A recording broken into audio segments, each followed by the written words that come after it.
अस्सलाम वालेकुम Pakistan Sabu FM 96.6 program education for change सां गॾु मां आहियां तव्हांजो होस्ट मौज़म अली ऐं मूंसां को होस्ट मौजूदु आहिनि यासीन मरोजो। अॼु जो असांजो मौज़ू आहे ह्यूमन राइट्स। अस्सलाम वालेकुम सामीन, आऊं आहियां तव्हांजो मेज़बान यासीन मोरेजो। अॼु जे असांजे प्रोग्राम एजुकेशन फॉर चेंज में असां सां तमामु नवाब शाह जी मोतबर शख्सियत, मशहूर शख्सियत असांजे प्रोग्राम में आई आहे। ऐं हिन प्लेटफॉर्म तां सबू FM 96.6 जे प्लेटफॉर्म तां ऐं यूनिवर्सिटी जे तरफ़ां मां साईं जन जो जेको आहे सो शुक्रगुज़ार आहियां। सभ खां पहिरियों ई साईं जन सोशल एक्टिविस्ट बि आहिनि ऐं उन सां गॾोगॾु ह्यूमन राइट्स जेके मुख़्तलिफ़ ऑर्गेनाइजेशन्स आहिनि उन्हनि जा मेंबर पिण आहिनि। ऐं साईं जन गॾोगॾु हारी वेलफेयर एसोसिएशन जा चेयरमैन आहिनि ऐं उन सां गॾोगॾु human rights Sindh human rights department vigilance committee जा मेंबर पिण आहिनि। साईं असां सां गॾु आहिनि अकरम ख़ासकेली साहब। अस्सलाम वालेकुम। वालेकुम अस्सलाम। साईं कीअं आहियो? ठीकु आहियो? अल्हम्दुलिल्लाह फर्स्ट क्लास। तव्हां ठीकु आहियो? अल्हम्दुलिल्लाह, तव्हांजी वॾी महिरबानी हो, तव्हां पंहिंजो क़ीमती वक़्तु कढी असांजे प्रोग्राम में आयो ऐं असांजे ॿुधंदड़नि खे, असांजे शागिर्दनि खे ऐं असांखे मौक़ो ॾिनो त तव्हां मां जेको आहे सो सिखी सघिजे ऐं ह्यूमन राइट्स जे बारे में ॼाण हासिलु करे सघिजे। बिल्कुलु, इहा मुंहिंजे लाइ बि इंतिहाई इज़त जी ॻाल्हि आहे त आउं अॼु शहीद बेनज़ीर भुट्टो यूनिवर्सिटी FM जी टीम सां गॾु आहियां ऐं उन FM ते तव्हां सभिनी सामेन सां मुखातिब आहियां। साईं सां पहिरें सवाल जी तरफ़ हलंदासीं। मौज़म सर, असांजो जेको तव्हां सां पहिरियों सुवालु आहे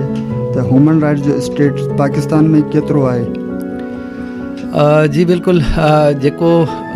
इंसानी हक़नि जी या ह्यूमन राइट्स जी जेॾी महिल असीं ॻाल्हि कयूं था त हर मुल्क में रहंदड़ जेके बि माण्हू आहिनि उन्हनि जा बुनियादी जेके हक़ हूंदा आहिनि उहे हक़नि जो तहफ़ुज़ करणु हर स्टेट जी ज़िम्मेदारी हूंदी आहे। ऐं हक़ जी जेका जेॾी महिल असीं ॻाल्हि कयूं था, हक़ जी डेफिनेशन इहा आहे त अहिड़ी दावा जेका जंहिंखे क़ानूनी तहफ़ुज़ हासिलु हुजे, जंहिंखे क़ानूनी जेको आहे सो कवर हासिलु हुजे, उहो हक़ु जेको आहे सो असां उनखे क्लेम करे सघूं था। ऐं जीअं असीं ॻाल्हि कयूं था हक़ जी, त असांजे पाकिस्तान जे आइन में असांजे सभु जेके सिटीज़न्स आहिनि उन्हनि जा जेके आहिनि बुनियादी हक़ इंश्योर थियल आहिनि, जंहिंमें रहण जो हक़ु आहे, जंहिंमें तालीम जो हक़ु आहे, जंहिंमें पंहिंजे मज़हब जी प्रचार करण जो हक़ु आहे, जंहिंमें असांजो जेको आहे सो right to freedom to speech आहे, असांखे ॻाल्हाइण जो हक़ु आहे, असांखे तनज़ीम कारीअ जो हक़ु आहे ऐं असांखे प्रोटेक्शन जो हक़ु आहे। त अहिड़ा खोड़ सारा जेके आहिनि बुनियादी हक़ आहिनि जेके असांखे स्टेट जे तरफ़ां क़ानूनी तौर ते मिलियल आहिनि। ऐं जॾहिं असीं ॻाल्हि कयूं था हक़नि जे स्टेटस जी या उन्हनि जे सूरत हाल जी, त बदकिस्मती सां असां जेको आहे सो तरक़ी याफ़्ता मुल्क आहे पाकिस्तान, ऐं हिन में जेका आहे जेके असांजा कमज़ोर तबक़ात आहिनि पाकिस्तान में रहंदड़, जंहिंमें ख़वातीन आहिनि, जंहिंमें ॿार आहिनि, जंहिंमें असांजूं अक़लियतूं आहिनि, जंहिंमें असांजा जेके आहिनि ख्वाजा सरा आहिनि, जंहिंमें असांजा माज़ूर अफ़राद या पर्सन विथ डिसेबिलिटीज़ आहिनि जेके हिन मुल्क में रहनि था, त उन्हनि जे जेका हक़नि जी सूरत हाल आहे उहा एतिरी का सुठी कान्हे का। ऐं असीं जेॾी महिल ॻाल्हि कयूं था औरतुनि जे हक़नि जी, त असां वटि पहिरीं औरतुनि जो तइलीम जो जेको हक़ु आहे उहो उन्हनि खे बराबरी जे बुनियाद ते जेको आहे सो उन्हनि खे नथो मिले। असां वटि टोटल जेका लिटरेसी रेशो आहे उन में 21% औरतूं जेके आहिनि उहे पढ़ियल लिखियल आहिनि, जेको तमामु घटि जेको आहे सो रेशो आहे। ऐं उन में बि जेको आहे सो अर्बन जी जेका रेशो आहे उहो तमामु घणो आहे। रूरल एरियाज़ में जेके असांजूं ख़वातीन रहनि थियूं त उन्हनि खे तइलीम जो हक़ु कोन्हे। बावजूदि इन जे त असां वटि तइलीम जे हवाले सां खोड़ सारा कानून मौजूदु आहिनि, जंहिंमें स्पेशली सिंध जे कॉन्टेस्ट में असीं ॾिसूं त फ्री एंड कंपलसरी जेको एजुकेशन एक्ट आहे, जंहिंमें 16 साल ताणी जे ॿारनि जी जेका तइलीम आहे उहा गवर्नमेंट खे फ्री ॾियणी आहे। पर अॼु बि असांजे ॿहिराड़ियुनि में लखें ॿार जेके आहिनि उहे तइलीम जे हक़ खां महरूम आहिनि, ऐं असीं जेको सिंध गवर्नमेंट पाण बि क्लेम करे थी त असां वटि 60 लख ॿार जेके आहिनि उहे स्कूलनि खां ॿाहिरि आहिनि। त इहो हिकिड़ो फंडामेंटल राइट आहे जेको असांजे जेको आहे सो मिड़नी ॿारनि खे या माण्हुनि खे जेको आहे सो नथो मिले। उन सां गॾोगॾु सिहत जो हक़ आहे, उहो बि असीं ॾिसूं त उन में बि जेको आहे सो असांजा ॿहिराड़ियुनि में रहंदड़ माण्हू जेके आहिनि उहे उन हक़ खां महरूम आहिनि, ऐं उहा जेका आहे सा उन्हनि खे सुठी सिहत नथी मिली सघे। उन सां गॾोगॾु पाणी पीअण जो पाणी जेको आहे उहो असांजे ॿहिराड़ियुनि में अॼुकल्ह जेको आहे सो कंटामिनेटेड वाटर थी वियो आहे, उन में आर्सेनिक आहे, उहो सिहत जे लाइ हानिकार आहे। पर अॼु बि जेको आहे सो उहो माण्हू पीअण जे लाइ इस्तेमालु कनि था, जंहिंसां उन्हनि जी सिहत ख़राबु थिए थी। त उहो बि जेको आहे सो हुनखे असांजे माण्हुनि खे नथो मिले। उन सां गॾोगॾु जेकी हुकूमत आहे या असांजा जेके गवर्नमेंट जा इदारा आहिनि उहे पंहिंजे तौर ते तमामु घणो इन हवाले सां कमु कनि पिया। पहिरीं जे निस्बत हींअर असां वटि कानून खोड़ सारा मौजूदु आहिनि, जेके असांजा जेके फंडामेंटल राइट्स आहिनि उन्हनि खे प्रोटेक्ट कनि था। पर ज़रूरत इन ॻाल्हि जी आहे त असांजे उन्हनि कानूननि जी जेका मालूमात आहे, उन्हनि जी जेका ॼाण आहे, उहा असांजे मास लेवल ते वञणु घुरिजे, असांजे आम माण्हू ताईं वञणु घुरिजे त उन्हनि जा हक़ कहिड़ा आहिनि ऐं उन्हनि खे क़ानूनी तहफ़ुज़ कहिड़ा आहिनि, त जीअं हू पंहिंजे हक़ जी हासिलात जे लाइ जेको आहे सो एतिरा सुजाॻ हुजनि। जी बिल्कुलु ज़बरदस्त तव्हां ॻाल्हियूं कयूं हक़नि जे हिसाब सां। छा बुनियादी हक़नि में असां दुनिया सां मुक़ाबिलो करे सघूं था? जेकॾहिं दुनिया जी ॻाल्हि कजे त असां वटि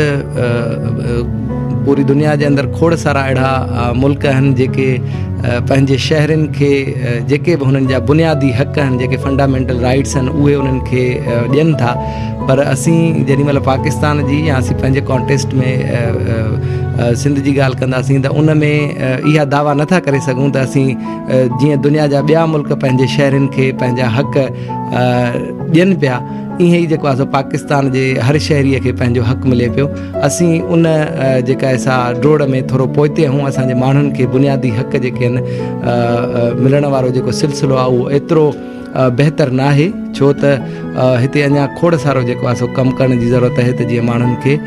जेके पंहिंजा बुनियादी हक़ आहिनि उन्हनि खे मिली सघनि। जी अकरम साहब, सॉरी शायदि मां डिस्टर्ब कयो। मां पुछणु इहो पियो चाहियां, इन ई सवाल में मुंहिंजो हिकिड़ो सुवालु आहे त जेका बुनियादी हक़नि जी जेका लताड़ आहे या बुनियादी हक़नि में जेका रुकावटूं आहिनि उहे मुख़्तलिफ़ असांजे समाज जे तरफ़ां अचनि थियूं, समाजी असरनि जे करे अचनि थियूं। बिल्कुलु, हिकु त उहा आहे, ऐं ॿियो जेको आहे जेका रुकावट आहे उहा फ़र्द बि हिकिड़ो पंहिंजी जेको आहे सो बुनियादी हक़नि में रुकावट आहे। त असांजो जेको सिंध जो माण्हू आहे या पाकिस्तान जो माण्हू आहे उन में समाज उन जे हक़नि में रुकावट आहे ऐं उहो माण्हू बि उन जे हक़नि में रुकावट आहे। इन खे अव्हां कीअं था ॾिसो? बिल्कुलु, असीं ॾिसो हिकिड़ो त समाजी तौर ते खोड़ सारियूं अहिड़ियूं शयूं आहिनि जेके असांजे इंसानी हक़नि जी जेका हासिलात आहे उन में रुकावट बणिजे थो असांजो समाज। जंहिंमें ताईं ॾिसो त असीं जेॾीमहिल नंढी उमिरि जे शादियुनि जी ॻाल्हि कयूं था त असां वटि इहा सोच आहे त 15-16 साल जी जेका ऐसा छोकिरी थिए या छोकिरो थिए त उनजी ताईं शादी कराए छॾियो, छो त माण्हू ईअं चवनि था त तव्हांजी ॿार जी उमिरि वॾी थी वई आहे, इन जे करे तव्हां इन जी शादी कराए छॾियो। पर कानून असांखे चवे थो त जेसीं ताणी उहो ॿारु 18 साल जो नथो थिए तेसीं ताणी तव्हां इन जी शादी नथा करे सघो, इहो कानूनी ॾोह आहे। पर समाजी असांजो स्ट्रक्चर अहिड़ो आहे त असीं उनखे उनजी शादी कराए था छॾियूं। उन सां गॾोगॾु वरी जेॾीमहिल तालीम जी ॻाल्हि अचे थी, असांजी न्याणी जेॾीमहिल स्कूल में हाई स्कूल में पहुचे थी, वरी कॉलेज में पहुचे थी, वरी असीं यूनिवर्सिटी ताणी पहुची था वञूं, त उहा जेको उतां जो ॻोठ जो माहौल आहे, उतां जो इर्द गिर्द जो माहौल आहे, उहो उन वालदेन खे क्रिटिसाइज़ करे थो त तव्हांजी हाणे छोकिरी जेका आहे उहा शहर ताणी वई आहे। त इहो हिकिड़ो समाजी जेको आहे सो रुकावट आहे त असांजा जेके बुनियादी हक़ आहिनि उहे असांखे नथा मिलनि। पर इन में तइलीम जो वॾो हिकिड़ो किरदारु आहे। जेकॾहिं असीं पढ़ियल लिखियल हूंदासीं, असांजो मुआशिरो पढ़ियल लिखियल हूंदो, असां वटि तइलीम सभिनी माण्हुनि वटि हूंदी, असां वटि शऊर हूंदो, त अहिड़े क़िस्म जूं जेके आहिनि रुकावटूं मुआशिरे जे हवाले सां न ईंदियूं। ऐं ॿी इहा ॻाल्हि आहे त असांजा फ़र्द बि उन में रुकावट आहिनि। उन जो बि जेको मुख्य सबबु आहे उहो इहो आहे त असां वटि तइलीम जी ऐं शऊर जी जेका आहे सा उहा घटिताई आहे। असां वटि हिकिड़ो फ्रस्ट्रेशन वारो माहौल बि आहे, असां वटि उहो कंड्यूसिव एनवायरमेंट कोन्हे को जंहिंमें माण्हू हिकिड़ो पंहिंजो पाण खे कंपोज़ फील करे, पंहिंजो पाण खे कंफर्टेबल फील करे। त इन जे करे जेको आहे सो खोड़ सारा जेके आहिनि इनफ़रादी तौर ते बि माण्हू जेके इंसानी हक़नि जी लताड़ बि थिए थी, उन्हनि में उन्हनि जी वायलेशन बि थिए थी। ऐं हिकिड़ो असां वटि फ्यूडल जेको सिस्टम आहे उहो असांजे समाज में असांजे माण्हुनि में इनबिल्ट थियल आहे। ऐं असीं चाहियूं था त असीं माना असांजी जेका सोच आहे, असांजी जेका ॻाल्हि आहे उहा हर को माण्हू मञे ऐं उन ते ई जेको आहे सो असांजी जेका आहे सा शयूं हुजनि। त इहो तॾहिं थी सघे थो जॾहिं असां वटि जेको आहे सो तइलीम सां गॾु असांजो शऊर जेको आहे, शऊरी तौर ते असीं थोरा उजागर थींदासीं। असीं इन्हनि शयुनि जेके दुकियानूसी जेके असांजूं जेके रिवायतूं आहिनि, रिवाज आहिनि, उन्हनि खे ख़तमु करे असीं हिकिड़े प्रोग्रेसिव जेको आहे सो सोसाइटी जे तरफ़ जेॾी महिल ट्रेवल कंदासीं त इहे जेके सभु ऑब्स्टेकल्स आहिनि, जेके रुकावटूं आहिनि, उहे असांजे समाज मां ख़तमु थींदियूं ऐं सभिनी माण्हुनि खे जेके पंहिंजा हक़ आहिनि उहे मिलंदा ऐं उहे उन्हनि खे जेके एक्सरसाइज़ करे सघंदा। जी बिल्कुलु सर, तव्हां तमामु ज़बरदस्त ॻाल्हियूं कयूं। लिसनर्स, हाणे नंढे ट्रिक जी तरफ़ हलूं था, उन खां बाद तव्हां वधीक सर सां ॻाल्हाईंदासीं हिन बारे में।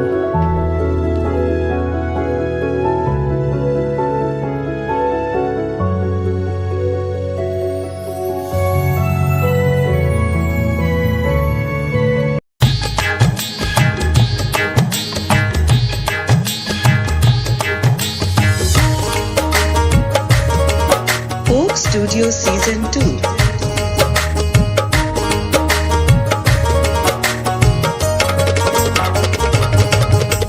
छलड़े छलड़े वाल मुंडे रख दे काली शाल, हथ चैने रत्ता रुमाल, तेरियां रीसां कौन करे, तेरियां रीसां कौन करे। छलड़े छलड़े वाल मुंडे रख दे काली शाल, हथ चैने रत्ता रुमाल, तेरियां रीसां कौन करे, तेरियां रीसां कौन करे।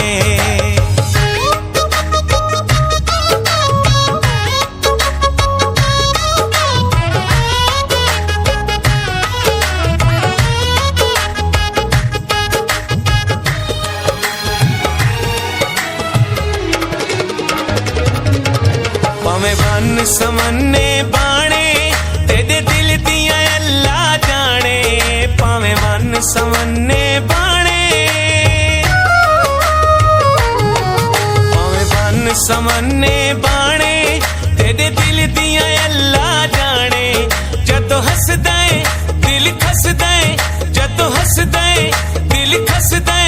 लुट खिनदा नाज़ाना।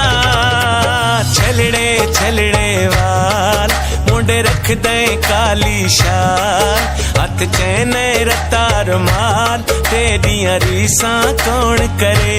तेरियां रीसां कौन करे।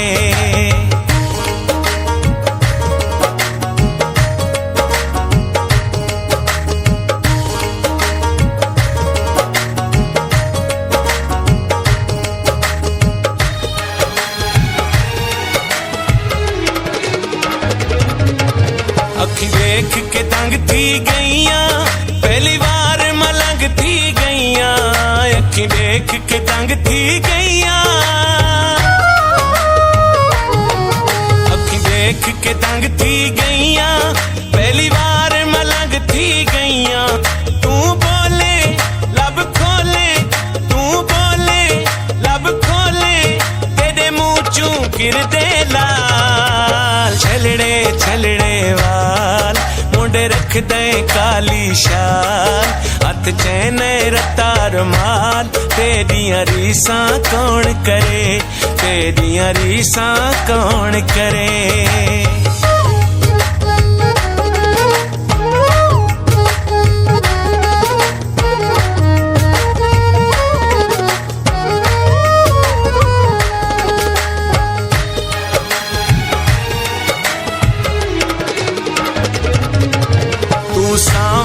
फुल कस्तूरी तेरी थी गई बहु मशहूरी तू सांवल फुल कस्तूरी तू सांवल फुल कस्तूरी तेरी थी गई बहु मशहूरी झा झाते हर झाते झा झाते हर झाते पैदे दे लोक मिसाल छलड़े छलड़े वाल मुंडे रख दे काली शाल हथ चैन रता रुमाल तेरियां रीसां कौन करे तेरियां रीसां कौन करे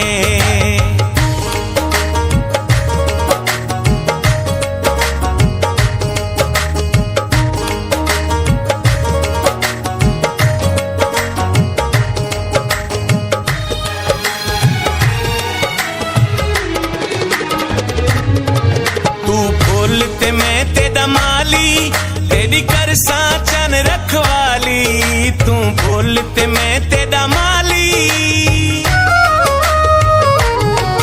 तू बोल ते मैं तेरा माली तेरी कर साचन रखवाली जग डाढ़े दिल आधे जग डाढ़े दिल आधे रखना कर बिस्मिल्ला छलड़े छलड़े वाल मुंडे रख दे काली शाल हथ चैन रता रुमाल तेरियां रीसां कौन करे तेरियां रीसां कौन करे छलड़े छलड़े वाल मुंडे रख दे काली शाल हथ चैन रता रुमाल तेरियां रीसां कौन करे तेरियां रीसां कौन करे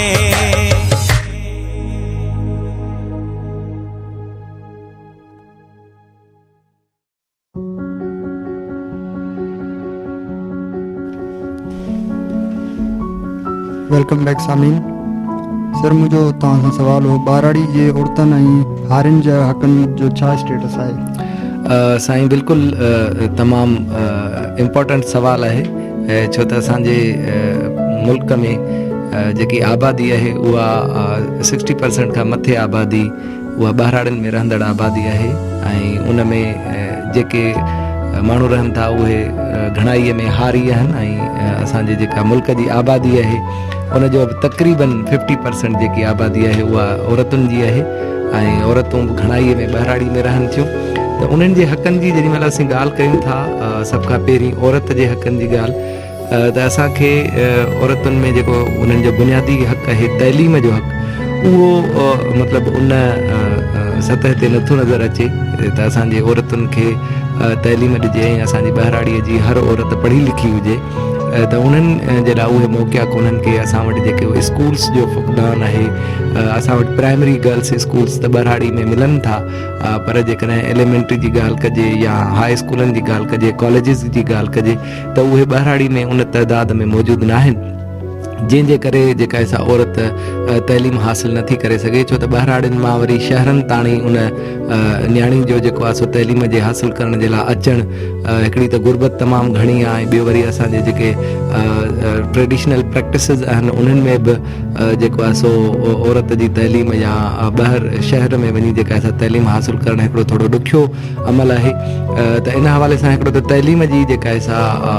सूरत हाल इंतिहाई गणतीअ जो बि आहे त असांजे ॿाराड़ी में रहंदड़ औरतुनि खे तइलीम जेका आहे सा उन जे बुनियादी हक़ खां महरूम उहा औरत आहे ऐं उन सां गॾोगॾु असां वटि जेकी औरत ॿाराड़ीअ में सिहत जे हवाले सां उहा बि ॾाढी तकलीफ़ वारी सूरत हाल में आहे ऐं उनखे राइट टू हेल्थ जेको आहे उहो प्रॉपर नथो मिले असीं हींअर बि ॾिसंदासीं त असांजे थर जी जेकॾहिं सूरत हाल पाण ॾिसूं त उन में खोड़ सारा ॿार ग़िज़ाई खोट जे करे जेको आहे सो रोज़ानो मतिलबु जेके आहिनि उहे ॿार मौत जो शिकार थियनि था ऐं असांजूं जेके औरतूं आहिनि उहे फूड जेके आहिनि इनसिक्योरिटी जो जेको आहे सो फूड डेफिशिएंसी जो शिकार आहिनि त उन्हनि में ग़िज़ाई किलत आहे त असांजी औरत जेका आहे सा उहा हिकिड़ी जेको आहे सो सुठी सिहत ऐं सुठी खाद खुराक जे हक़ खां जेका आहे सा उहा महरूम आहे उन सां गॾोगॾु वरी ॿाराड़ीअ में रहंदड़ जेके औरतूं आहिनि उन्हनि जा जेके प्रॉपर्टी राइट्स आहिनि उन्हनि में बि खोड़ सारियूं औरतूं जेके आहिनि मुश्किलातुनि जो शिकार थियनि थियूं। असां वटि जेको आहे सो इन प्रॉपर्टी जे शइ जे करे जेके आहिनि औरतुनि जी शादी न कराई वेंदी आहे त जीअं जेको आहे सो प्रॉपर्टी मां हिसा डिवाइड न थियनि उन में बि जेको आहे सो औरत सर्वाइव करे थी। उन सां गॾोगॾु जेकॾहिं किथे को ट्राइबल कॉन्फ्लिक्ट थिए थो, क़बाइली झेड़ा थियनि था असां वटि, त उन में जेके फ़ैसिला असांजा जेके आहिनि सरदार या जागीरदार या वॾेरा कंदा आहिनि त उन में वरी जेको आहे सो संग चटी ॾेई छॾींदा आहिनि त उन जेको झेड़ो थिए थो उन में उन न्याणीअ जो उन औरत जो कहिड़ो ॾोह त तहीं ॾोह हिकिड़ो माण्हू करे ऐं उन जे एवज़ में जेका आहे सा उहा न्याणी तहीं जेको आहे सो उन धुर खे ॾेई छॾियो त जीअं पाण में ठाह थिए। ऐं उन सां गॾोगॾु जेको वटी सटे वारो जेको असां वटि जेके शादियूं थियनि थियूं उन में बि औरतूं काफ़ी जेको आहे सो मुश्किलातुनि जो शिकार थियनि थियूं। घरेलू तशद्दुद जेको आहे उहो असां वटि तमामु घणो जेको आहे सो औरतुनि जे हवाले सां थिए थो। त इन में जेको तइलीम जी जेका आहे सा अणहूंद जे करे या तइलीम न हुजण जे करे असांजी जेका ॿहिराड़ीअ जी औरत आहे उहा इन्हनि मुश्किलातुनि जो शिकार आहे। ऐं उन सां गॾोगॾु जेकॾहिं उहा औरत को कमकार करे थी, जीअं असांजी ॿहिराड़ीअ जूं औरतूं ज़राइत में कमु कनि थियूं, असांजी ॿहिराड़ीअ जूं औरतूं जेके कपह चूंडण जो कमु कनि थियूं, त उन्हनि खे जेको गवर्नमेंट जे तरफ़ां जेको मिनिमम वेज जेको मुक़ररु थियलु आहे त हिकिड़ी मज़दूर खे रोज़ानो या महीने ते जेका आहे तव्हांखे हेतिरी उजरत ॾियणी आहे उहा बि उन औरत खे कान थी मिले त उहा औरत जेको आहे सो खोड़ सारनि मुश्किलातुनि जो शिकार आहे जेका ह्यूमन राइट्स जी जेका आहे सिधी सां वायोलेशन आहे। ऐं असांखे यकीनी तौर ते जेको आहे सो उन औरत जे हक़नि जे हवाले सां कमु करण जी तमामु घणी ज़रूरत आहे। उन सां गॾु जेकॾहिं असीं हारियुनि जी सूरत हाल ॾिसूं त असांजो ॿहिराड़ी में रहंदड़ हारी रोज़ बरोज़ जेको आहे सो पोइते थींदो पियो वञे, गुरबत जी जेको आहे सो धुबण में फासजंदो पियो वञे। पर असांजो हितां जो जेको ज़मीनदार आहे, हितां जो जेको लैंडलॉर्ड आहे, हितां जो जेको जागीरदार आहे उहो ॾींहों ॾींहुं तरक़ी कंदो पियो वञे। उन जी सूरत हाल इहा आहे त उन हारीअ जे हवाले सां जेके कानून ठहियल आहिनि उन्हनि जे जेको ज़मीनदार ऐं हारीअ जे विच में जेको हिसाब किताब करण जो जेको तरीक़ेकार आहे उहो एतिरो ट्रांसपेरेंट कोन्हे को, उहो एतिरो शफ़ाफ़ कोन्हे को जंहिंजे करे असांजो हारी जेको आहे सो उहो मुआशी तौर ते पोइते थी वियो आहे। ऐं उन हारीअ जे ॿारनि जे तइलीम जे लाइ को बुनियादी जेके आहिनि से उपाउ कोन्हनि वरितल ऐं उन्हनि खे जेके बेज़मीन हारी आहिनि उन्हनि वटि पंहिंजी रहण जे लाइ जेका आहे सा ज़मीन बि कान्हे, उहे वॾेरनि जे ॻोठनि में वेठल आहिनि। त जेकॾहिं उहो पंहिंजो वोट जो जेको हक़ इस्तेमालु आहे उहो हारी करणु चाहे थो तॾहिं बि उहो पंहिंजे मर्ज़ीअ सां उहो वोट जो हक़ इस्तेमालु नथो करे सघे, छो त जेसीं ताणी उनखे वॾेरो चवे थो त हिन पार्टी खे वोट ॾियणो आहे त उनखे ई वोट ॾियणो आहे। जेकॾहिं हू पंहिंजे मर्ज़ीअ सां उहो वोट ॾींदो त उन खे उन ॻोठ मां वॾेरो लॾो खणाए छॾींदो त उहो हारी किथे वञी वेहंदो, छो त उनखे घर ठाहिण जे लाइ पंहिंजी ज़मीन कान्हे का। ऐं हारियुनि जे हवाले सां जेके कानून ठहियल आहिनि जंहिंमें सिंध टेनेंसी एक्ट 1950 आहे जेको हैदर बख्श जतोई जे हिकिड़ी ॾिघी जिदोजहद खां पोइ उहो कानून पास थियो जंहिंमें हारीअ जे हक़नि जो तहफ़ुज़ थियल आहे, जंहिंमें खोड़ सारा हक़ हारीअ जा जेके आहिनि उहे उन में इंश्योर थियल आहिनि। उन में ज़रूरत बि इहा आहे त हिन वक़्त जे हवाले सां जेका असां उन में तब्दीली बि थियणु घुरिजे, उन में अमेंडमेंट बि थियणु घुरिजे, पर उन जे बावजूदि बि उन कानून ते बि अमल कोन थो थिए, जंहिंजे करे असांजो हारी अॼुकल्ह जेको आहे सो इंतिहाई ॾुखी सूरत हाल गुज़ारे पियो। उन वटि जेको आहे सो खाइण जे लाइ ॿिनि वक़्तनि जी मानी कान्हे का, उहा पंहिंजे औलाद खे उहा सुठी सिहत नथो ॾेई सघे, तालीम नथो ॾेई सघे, हू पंहिंजो घर नथो ठाहे सघे, मतिलबु खोड़ सारनि मुश्किलातुनि जो उहो हारी शिकार आहे ऐं एक्सप्लॉइट थिए थो। ऐं उन सां उन ते जेके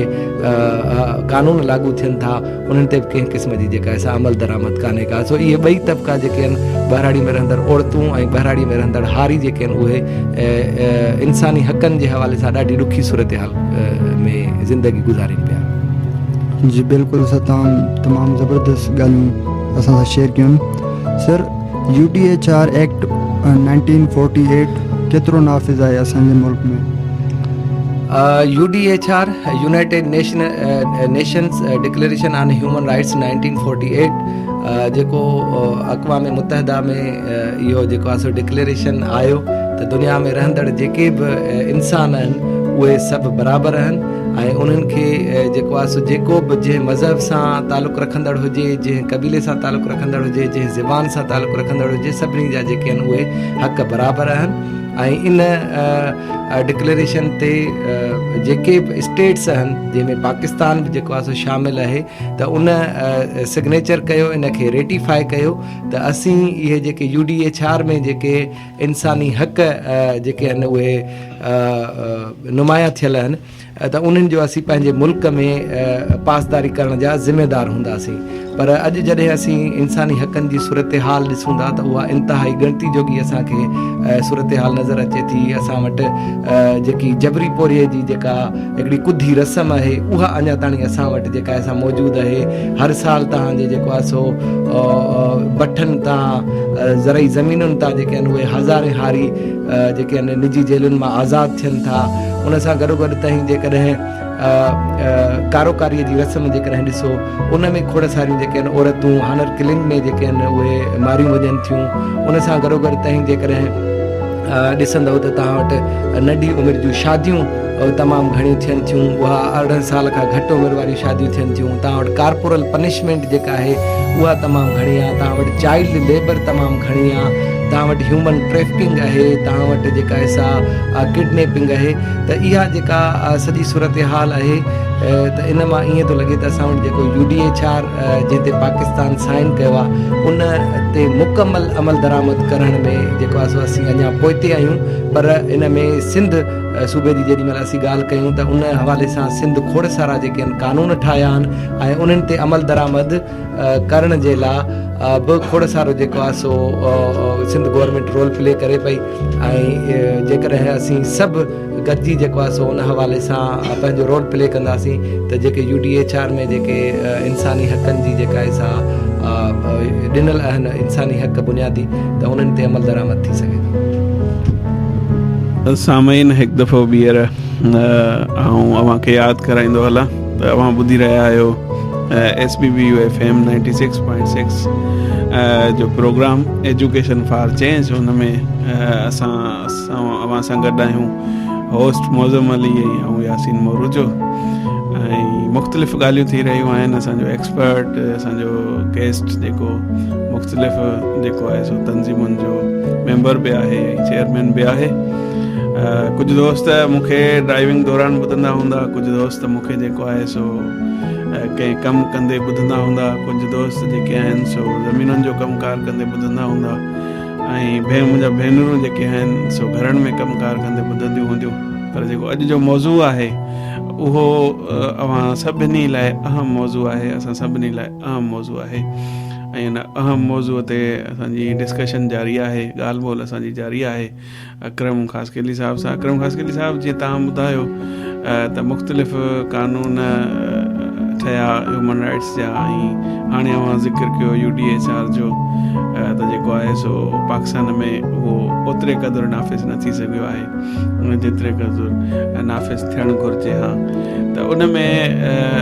हिकिड़ो वॾो अहम किरदारु जेको आहे सो NGOs जो बि आहे ऐं गवर्नमेंटल ऑर्गेनाइज़ेशन जो बि आहे ऐं उन सां गॾोगॾु मीडिया जो किरदारु बि आहे। त अव्हां इन सभिनी प्लेटफॉर्म्स खे ह्यूमन राइट्स जी बहालीअ लाइ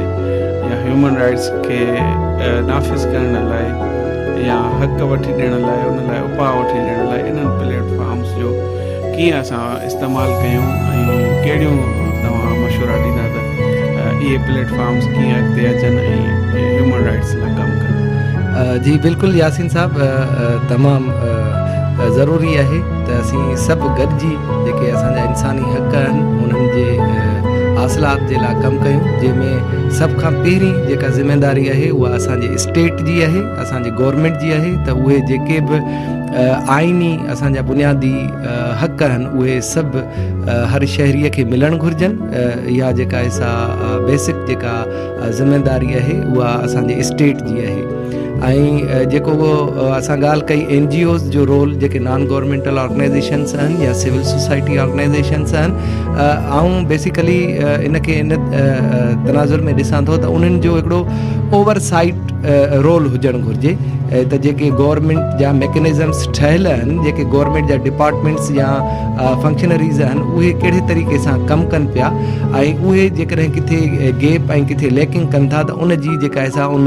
NGOs खे उतां जे जेको आहे सो सुञाण धुरियुनि खे, उन उतां जे शऊर रखंदड़ धुरियुनि खे ओवरसाइट रोल प्ले करणु घुरिजे, उन जी जेका आहे सा निगरानी करणु घुरिजे, उन जी जेका आहे सा ॾिसणु घुरिजे त उहो केतिरे बहितर तरीक़े सां कमु करे रहिया आहिनि। पर असां वटि ॿिनि क़िस्मनि जूं जेके आहिनि उहे NGOs बि आहिनि, जेके हिकिड़ियूं त एडवोकेसी जो कमु कनि थियूं ऐं जेको आहे सो राइट बेस्ड ऑर्गेनाइज़ेशन्स आहिनि, कुझु वरी सर्विस डिलीवरी जो बि कमु कनि थियूं, जेके जेको आहे सो मुख़्तलिफ़। उन में मीडिया जो तमामु घणो वॾो किरदारु आहे, छो त अॼुकल्ह डिजिटलाइज़ेशन आहे, सोशल मीडिया जो दौरु आहे ऐं उन सां गॾोगॾु जेकी असांजी इलेक्ट्रॉनिक मीडिया आहे, प्रिंट मीडिया आहे, उनजो बि तमामु वॾो किरदारु आहे त हू जेके इंसानी हक़नि जी जेका ॼाण ॾियण में पंहिंजो किरदारु अदा कनि था, त असां जा जेके आहिनि उहे बुनियादी हक़ कहिड़ा आहिनि, उहा जेका आहे ज़िमेदारी असांजे मीडिया ते अचे थी त उहा आम माण्हुनि खे हिकिड़ी सवली ज़ुबान में जेका पंहिंजी इलाक़ाई ॿोली आहे, जीअं ही FM अॼु सबू FM ते जेको आहे सो असांजो प्रोग्राम थी रहियो आहे, त अहिड़े क़िस्म जूं जेके आहिनि सरगर्मियूं असांजे सुजाॻीअ वारे अमल में जेको आहे सो पंहिंजो किरदारु अदा कनि थियूं ऐं उन सां गॾोगॾु जिथे कंहिं इंसानी हक़नि जी जेकॾहिं लताड़ थिए थी, जेकॾहिं को पावर जे ज़ोर ते, पैसे जे ज़ोर ते या अथॉरिटी जे ज़ोर ते कंहिं मज़लूम सां नाइंसाफ़ी करे थो, त उते बि असांजे NGOs जो ऐं मीडिया जो किरदारु अचे थो त हू उन मज़लूम सां गॾु बीहनि, उन जे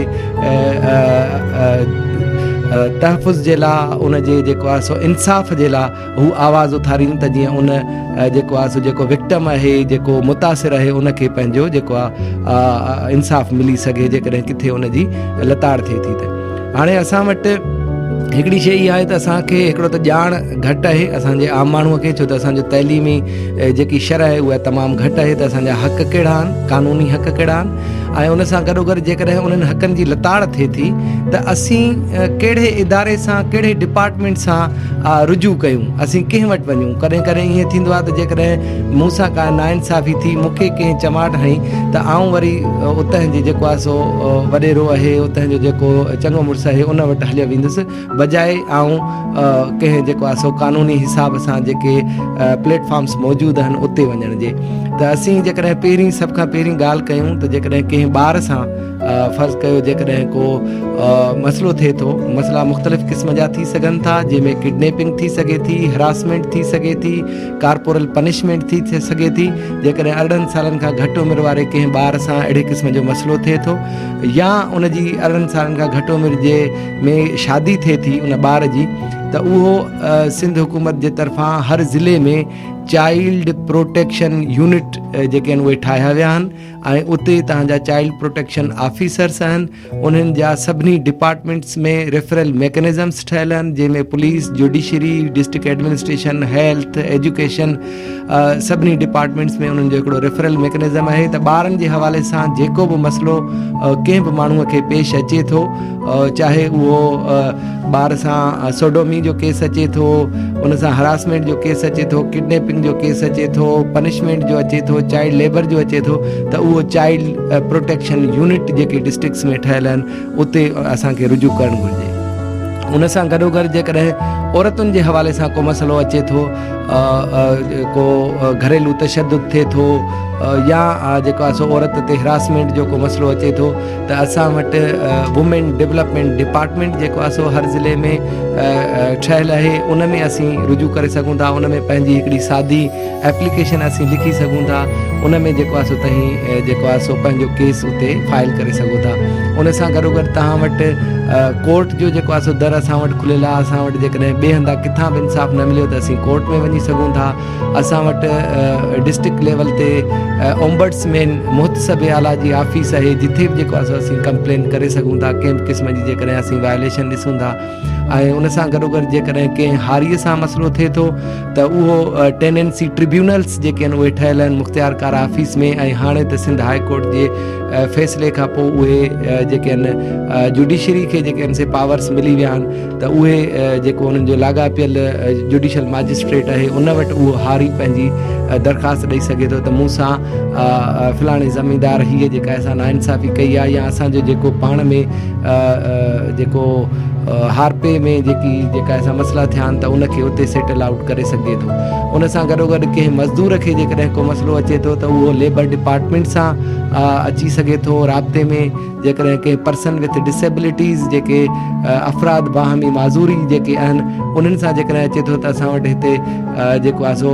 empowerment of person with disabilities जेको डिपार्टमेंट आहे उनजी ऑफिस डिस्ट्रिक्ट लेवल ते मौजूदु आहे, त उन्हनि सां असीं राब्ते में अची सघूं था। त अहिड़ा खोड़ सारा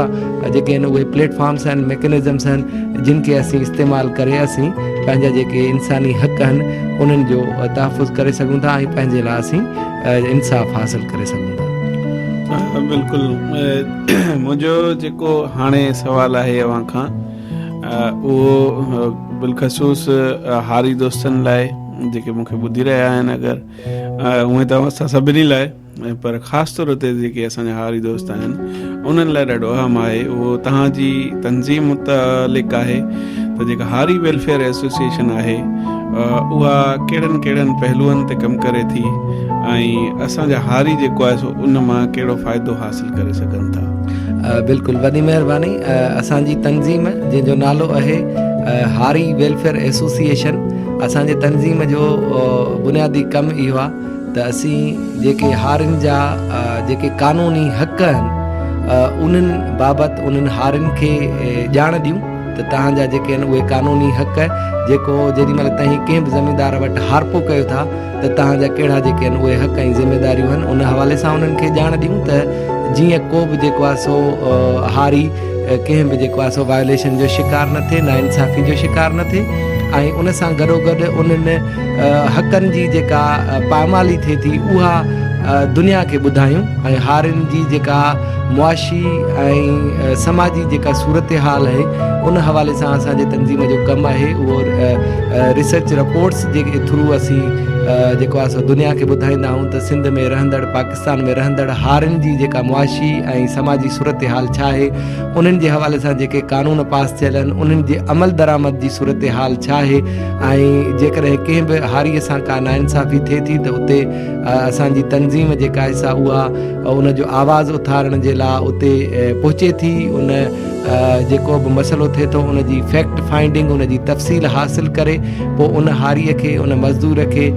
जेकी बि जेका आहे सा असांजी तंज़ीम जे तरफ़ां क़ानूनी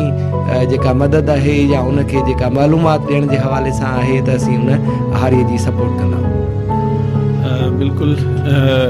ज़बरदस्त, ॾाढो बहितरीनु कमु आहे जेको तव्हां करे रहिया आहियो, ऐं असां जहिड़नि इलाइक़नि में इहो मुश्किल कमु बि आहे जिथे फ्यूडलिज़म हुजे, जिथे मुख़्तलिफ़ चैलेंजिस हुजनि, ऐं उन सिनेरियो में अहिड़ी तंज़ीम ठाहिणु ऐं अहिड़नि हक़नि खे आवाज़ ॾियणु, इन में तव्हांखे जस हुजे ऐं तव्हांजी हिमत खे असां जेको आहे सो सारायूं था, असांजा जेके ॿुधंदड़ आहिनि उहे साराइनि था। वॾी महिरबानी। ऐं उन सां गॾु हाणे मूंखे थोरो वाज़े जेकॾहिं मां पंहिंजे दोस्तनि खे करे वञा त जेके हारियुनि जा हुक़ूक़ आहिनि उहे कहिड़ा आहिनि, ख़ासि तौर ते असांजी सिंध में। दुनिया लेवल ते त मुख़्तलिफ़ हूंदा छो जो डायनामिक्स उते मुख़्तलिफ़ आहिनि, उते फ़सुलु काढ़ण जो तरीक़ो मुख़्तलिफ़ आहे, हिते वरी जेको आहे सो मुख़्तलिफ़ आहे। दुनिया में जेको आहे सो एडवांस मुल्कनि में मशीनरी ईंदी पई वञे, माण्हू मशीनरी जे ज़रिए जेको आहे सो कमु कनि पिया, पर हिते अञा जेको आहे सो फ़र्द ऐं मज़दूर ऐं हारी जेके आहिनि सो कमु कनि था, ऐं जेको ज़मीन जो मालिक आहे उहो सिर्फ़ु जेको आहे सो प्रॉफिट वठे थो। ॾिठो वञे त 50% ते हूंदो आहे, या उन में मुख़्तलिफ़ जेकॾहिं मां ग़लति हुजां त मूंखे दुरुस्त कंदा हलिजो। त मुंहिंजे पुछण जो सुवाल जो मक़सदु इहो आहे त कहिड़ा उहे हक़ आहिनि पर्टिकुलर हारियुनि जा जेके असांजे हारियुनि खे नथा मिलनि, या जेकॾहिं मिलनि था त उहे कहिड़ा आहिनि? जी बिल्कुलु, इंतिहाई अहम सवाल आहे छो त असीं सिंध ज़रई सूबो आहे, बल्कि पाकिस्तान ज़रई मुल्क आहे, त उन में गज आबादी जेका आहे असांजी उहे हारी तबिके सां तालुक़ु रखनि था। ऐं इन हवाले सां असांखे कानून साज़ी करण जी तमामु घणी ज़रूरत आहे, पर बदकिस्मतीअ सां हेसी ताणी इन हारियुनि सां लाॻापियल का सुठी कानून साज़ी अञा ताणी न थी सघी आहे। हिकिड़ो असां वटि सिंध में कानून मौजूदु आहे जेको हैदर बख्श जतोईअ जी वॾी हिकिड़ी जिदोजहद खां पोइ पास थियो, छो त जीअं तव्हां पाण फरमायो त असां वटि हिते फ्यूडल सिस्टम आहे, असां वटि जागीरदारी सिस्टम आहे, असां वटि वॾेरको सिस्टम आहे, जंहिंमें हारीअ खे ईअं सम्झो त कुड़मी या ग़ुलाम सम्झो वेंदो आहे, त इहो त रुगो ॿनिनि ते कमु कंदो ऐं इहो जेको आहे सो असांखे कमाए ॾींदो, बाक़ी इन जी का बि ज़िंदगी कान्हे का। हारीअ जे पुट खे हारी रहणो आहे, मज़दूर जे पुट खे मज़दूरी रहणो आहे। त असांजो जेको कानून आहे सिंध टेनेंसी एक्ट 1950 में पास थियो, इहो जेको हैदर बख्श जतोई ऐं सिंध हारी कमेटी जे वॾी जिदोजहद खां पोइ इहो पास थियो। त उन में जेके हारीअ खे हक़ हासिल आहिनि, उन में पहिरियों हक़ इहो आहे त जेको ज़मींदार हारीअ खां कंहिं बि क़िस्म जी छेड़ या बेगर जेका आहे उहा असीं जेको सिंधीअ में टर्म इस्तेमालु थींदो आहे, छेड़ ऐं बेगर माना अनपेड लेबर, को बि अहिड़ो कमु जंहिंजो उनखे मुआवज़ो न मिले, उन कानून में इहो वाज़े लिखियलु आहे त इहो कानूनी ॾोह आहे। जेकॾहिं को ज़मींदार कंहिं बि हारीअ खां छेड़ ऐं बेगर वठे थो त उहो कानूनी जुर्म आहे। हिकिड़ी शइ त इहा। ॿियो इहो त इन में जेकॾहिं को बि हारी कंहिं बि ज़मीन ते 3 साल ताणी हारपो करे थो ऐं उन जाइ ते वेठो आहे, त उनखे ज़मींदार कंहिं बि जेको आहे सो बिगैर रीज़न ॿुधाइण जे उतह उनखे बेदख़ल नथो करे सघे। असां वटि अक्सर करे जेको आहे सो बहिराड़ियुनि में ईअं थींदो आहे, जेकॾहिं ज़मींदार साहिबु कावड़ियो त उन हारीअ खे जेको आहे सो चवंदो त ट्रपड़ खणिजा, तो वटि तुंहिंजे लाइ ॿनी मूं वटि कान्हे का। पर कानून इहो थो चवे त जेकॾहिं को हारी 3 साल उन ज़मीन ते हारपो करे थो त उहो परमनेंट टेनेंट आहे ऐं उनखे ज़मींदार कंहिं हिकिड़े वैलिड रीज़न माना जेको जामे को सबबु हुजे उन खां सवाइ उनखे जेको आहे उतां बेदख़ल नथो करे सघे। ऐं उन सां गॾोगॾु जेका आहे हारी ऐं ज़मींदार जे विच में जेकॾहिं को बि फ़सुलु काढ़ण जे लाइ हिकिड़ी ज़मीन जी तयारी कनि था त उन्हनि में एग्रीमेंट थींदो, रिटन एग्रीमेंट थींदो त भाउ आऊं तव्हांजे हिन 88 ते या 4 एकड़नि ते 5 एकड़नि ते हारपो कंदुसि ऐं उन में ज़मींदार जूं ज़िमेदारियूं कहिड़ियूं हूंदियूं, हारीअ जूं ज़िमेदारियूं कहिड़ियूं हूंदियूं। छो त असां वटि हींअर थिए ईअं पियो त भाउ ज़मींदार चए थो त मूं ज़मीन ॾिनी, पाणी ॾिनो, बाक़ी जेकी बि जेका आहे सॼी शइ आहे उहा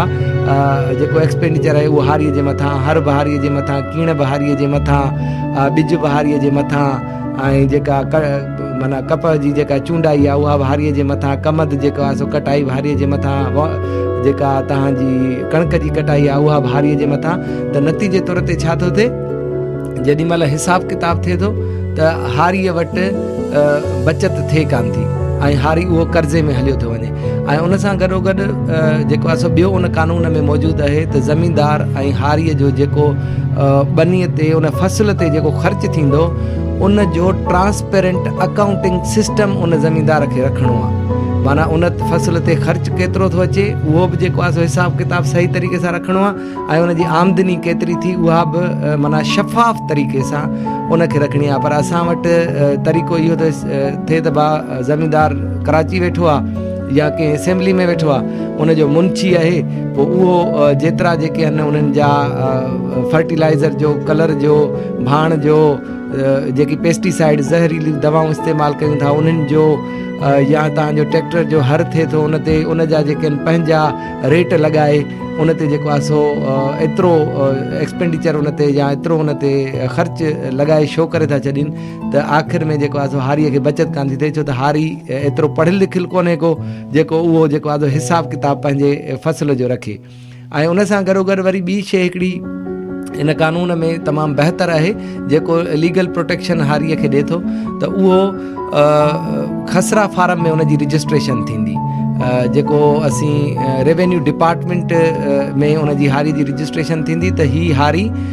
हिन ज़मींदार वटि जेको आहे उहो हारपो करे थो। त जेॾी महिल को बि उन ज़मींदार ऐं हारीअ जे विच में डिस्प्यूट थिए थो, को बि तनाज़ो थिए थो त उहो खसरा फार्म में रजिस्ट्रेशन हुन हारीअ जी हूंदी तॾहिं हू अॻिते फाइट करे सघे थो। अगरि उन में रजिस्ट्रेशन न हूंदी त हुन जी एट इनिशियल स्टेज उहा एप्लीकेशन जेका आहे सा डिस्पोज ऑफ थी वेंदी। त असांजे सिंध में जेका हारियुनि जी खसरा फार्म में रजिस्ट्रेशन आहे उहा बि न हुजण जे बराबरि आहे। ऐं असांजो जेको आहे सो तमामु घणा जेके आहिनि उहे लैंड लॉर्ड्स जेके आहिनि उहे असांजे सिंध असेंबली जा मेंबर आहिनि, असांजे प्रोविंशियल असेंबली जा मेंबर आहिनि, जिन पंहिंजे प्रोफाइल में सिंध असेंबली जी वेबसाइट ते बि लिखाए छॾियो आहे त असांजो ऑक्यूपेशन लैंड लॉर्ड आहे। ऐं जेकॾहिं असीं उन्हनि खां को सवाल कयूं त भाउ तव्हां लैंड लॉर्ड आहियो त तव्हांजी ॿनियुनि ते कमु कंदड़ हारियुनि सां तव्हांजा एग्रीमेंट केतिरा थियल आहिनि, तव्हांजे हारियुनि जी रेवेन्यू डिपार्टमेंट में खसरा फार्म में रजिस्ट्रेशन केतिरी थियल आहे, त असांखे जवाबु 0 में मिलंदो। त इन जो मतिलबु इहो आहे त असीं जेके हिन इक़्तिदार जूं जेके वागूं जिन जे हथनि में आहिनि उहे नथा चाहिनि त उन्हनि हारियुनि ऐं जेको आहे सो मज़दूरनि खे पंहिंजो जेको बुनियादी ऐं क़ानूनी हक़ आहे उहो मिली सघे। तमामु ज़बरदस्त, यकीनन अव्हांजी ॻाल्हियुनि सां असांजा हारी दोस्त फ़ैज़याब थिया हूंदा ज़रूरु, ऐं उन सां गॾोगॾु उन्हनि खे ख़बर पई हूंदी त कहिड़ा उन्हनि जा जेको आहे सो बुनियादी हक़ आहिनि ऐं कीअं हासिलु करे सघनि था। वक़्तु कंहिंजो इंतज़ारु नाहे कंदो, जल्दी में। ऐं आख़िरी हिकिड़ो सुवाल मां अव्हां खां इहो पुछंदुसि त जेके मुख़्तलिफ़ असांजा प्लेटफॉर्म्स आहिनि, NGOs आहिनि, नॉन गवर्नमेंटल ऑर्गेनाइज़ेशन्स आहिनि, मीडिया आहे, सिविल सोसाइटी आहे, या असांजी यूनिवर्सिटी जा जेके यूथ आहिनि, उन्हनि लाइ कहिड़ो पैगाम ॾींदो त ह्यूमन राइट्स जो जेको स्टेटस आहे उहो बहितर करे सघिजे असांजे मुल्क में? बिल्कुलु, तमामु घणी असांखे इन शइ जी ज़रूरत आहे त असीं इंसानी हक़नि जो तहफ़ुज़ कयूं, पाण में भाईचारे सां रहूं। इन जे लाइ ज़रूरत इन ॻाल्हि जी आहे त असीं जेके तइलीमी दर्सगाह आहिनि, जेके यूनिवर्सिटीज़ आहिनि, कॉलेजिस आहिनि, या असांजे जेको आहे सो जंहिं बि मकतब फ़िक्र सां असीं तालुक़ु रखूं था, उन्हनि में तइलीम सां गॾोगॾु असांखे थोरो शऊर बि ॾियणु घुरिजे त इंसानी जेके आहिनि से हक़ कहिड़ा आहिनि ऐं पाण में गॾिजी रहण जा जेके आहिनि उहे पैरामीटर्स कहिड़ा आहिनि, त जीअं असांजी जेका आहे सा सोसाइटी उहा पीसफुल थिए। असां उन्हनि खे कंहिं तबिक़नि में न विरहायूं, असीं उन्हनि खे कंहिं रिलीजियस जेको आहे सो जेके फ़िरका आहिनि उन्हनि में न विरहायूं, कंहिं जेको आहे सो ॿोलियुनि में न विरहायूं उन्हनि खे। असीं सभु इंसानियत जी प्रचार कयूं, असीं सभु भाईचारे सां रहूं, चाहे कहिड़े बि मज़हब सां असांजो तालुक़ु हुजे, कहिड़ी बि क़ौम सां तालुक़ु हुजे, कहिड़े बि रंग ऐं नसुल सां असांजो तालुक़ु हुजे। त जेकॾहिं असां भाईचारे सां रहंदासीं, असीं पंहिंजे मुआशिरे खे बहितर बनाईंदासीं, त असीं जेको आहे सो हिकिड़े सुठी सोसाइटी खे डेवलप करे सघूं था। सामाइन, सबू FM 96.6 जे प्रोग्राम एजुकेशन फॉर चेंज में असां सां गॾु हुया सोशल एक्टिविस्ट, तमामु मशहूरु नवाबशाह जी शख़्सियत अकरम कासकेली साहब, ऐं आऊं हुयुसि अव्हांजो मेज़बान यासीन मोरूजो, ऐं मूंसां गॾु हुयो मुंहिंजो साथी मेज़बान मौज़म अली। असां सभिनी खे ॾींदा इजाज़त इन दुआ सां गॾु, इन उमेद सां गॾु त वरी कंहिं ॿिए प्रोग्राम में ॻाल्हि ॿोल कंदासीं कंहिं ॿिए मौज़ूअ ते। ऐं उन सां गॾोगॾु अॼु अव्हां शायदि ॻाल्हि या नोट कई हूंदी त सिर्फ़ु असां ॻाल्हाईंदा रहिया आहियूं। उनजो सबबु इहो हुयो त महिमान असां वटि ख़ासि हुया ऐं मौज़ू जेको आहे सो तमामु वसी हुयो। मौसीक़ी अव्हांखे असां न ॿुधाए सघिया आहियूं एतिरी, पर आख़िर में मां गुज़ारिश कंदुसि त जेको आहे सो आख़िर में अरशद खे त हिकिड़ो ख़ूबसूरत जेको आहे सो ट्रैक अव्हांखे ज़रूरु ॿुधाए, ऐं तॾहिं ताईं जाॾे पेर ताॾे खेर, अलाह निगहबान।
तरस थोरो हर घिटी आए उदास, तरस थोरो हर घिटी आए उदास, तरस थोरो हर घिटी आए उदास, दिल वठी के लुढ़क वारे कोहनो, ओ दिल वठी के लुढ़क वारे कोहनो, ओ तरस थोरो निहारे कोहनो, तरस थोरो निहारे कोहनो, शाम थिया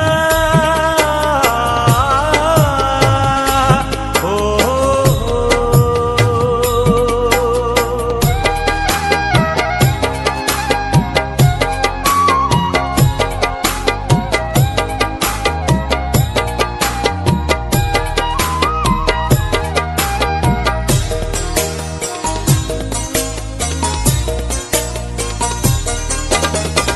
तरस थोरो भली मुर्गी वठे, तरस थोरो भली मुर्गी वठे, तरस थोरो भली मुर्गी वठे, नेड़न नेड़न में उतारे कोहनो, ओ नेड़न नेड़न में उतारे कोहनो, तरस थोरो